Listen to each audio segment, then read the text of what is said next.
ഇതെനിക്ക് വാട്സപ്പിൽ പരിവാറിൻ്റെ ഇത് വന്നതാ. അപ്പോൾ ഇതിൽ വണ്ടി നമ്പർ ഡീറ്റെയിൽ എടുത്തപ്പോൾ ഇതിൻ്റെ അടിയിൽ ഒരു APK എന്നൊരു ഫയൽ ഉണ്ടായിരുന്നു.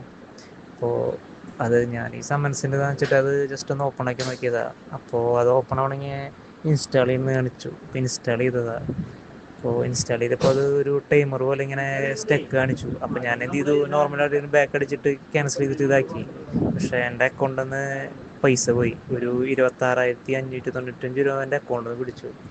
അപ്പോൾ ഇതിപ്പോഴത്തെ ഒരു സ്കാമാന്ന് പറഞ്ഞപ്പോൾ ഞാനിപ്പോൾ കംപ്ലൈൻറ്റ് കൊടുക്കാൻ വന്നപ്പോൾ ഇതിപ്പോൾ ഞാൻ ആ 7ാമത്തെ ആളാണ്.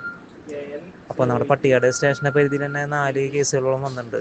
അപ്പോൾ സംഭവം ഒന്ന് എല്ലാവരും ശ്രദ്ധിക്കുക. നമസ്കാരം, ഞാൻ Thiruvananthapuram rural cyber crime police സ്റ്റേഷനിലെ സബ് ഇൻസ്പെക്ടറാണ്. പേര് സന്തോഷ്. ഞാൻ ഒരു വളരെ പ്രധാനപ്പെട്ട ഒരു സന്ദേശം നിങ്ങൾക്ക് എത്തിക്കാൻ വേണ്ടിയിട്ടാണ് ഈ മെസ്സേജ് ഇടുന്നത്. ഈ 2 ദിവസമായിട്ട് തിരുവനന്തപുരത്ത് പലർക്കും വാട്സപ്പ് വഴി പരിവാഹൻ്റെ, അതായത് നമ്മുടെ വാഹനത്തിൻ്റെ ട്രാഫിക് വയലേഷൻ്റെ പെറ്റി എന്നുള്ള നിലയിൽ വാട്സപ്പ് വഴി വരുന്ന മെസ്സേജുകൾ വരുന്നുണ്ട്. അപ്പോൾ നമ്മൾ പ്രത്യേകം ശ്രദ്ധിക്കുക. പരിവാഹൻ്റെ ആൾക്കാർ അത് അല്ലെങ്കിൽ നമ്മുടെ MVDയുടെ സൈറ്റിൽ നിന്ന് നമ്മുടെ SMS വഴിയാണ് മെസ്സേജസ് വരുന്നത്.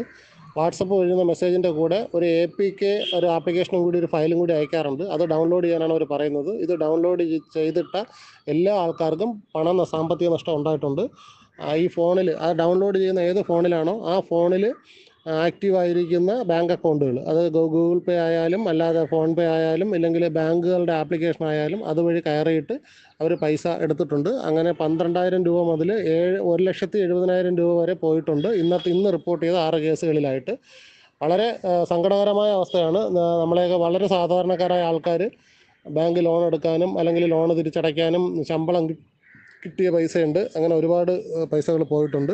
വളരെയധികം ശ്രദ്ധിക്കുക. വാട്സപ്പിൽ വരുന്ന മെസ്സേജുകൾ വളരെയധികം, നമുക്ക് അറിഞ്ഞുകൂടാത്ത വരുന്ന നമ്പറിൽ നിന്ന് വരുന്ന ഒരു മെസ്സേജുകളും ഒരു സാധനങ്ങളും ക്ലിക്ക് ചെയ്ത് നോക്കരുത്.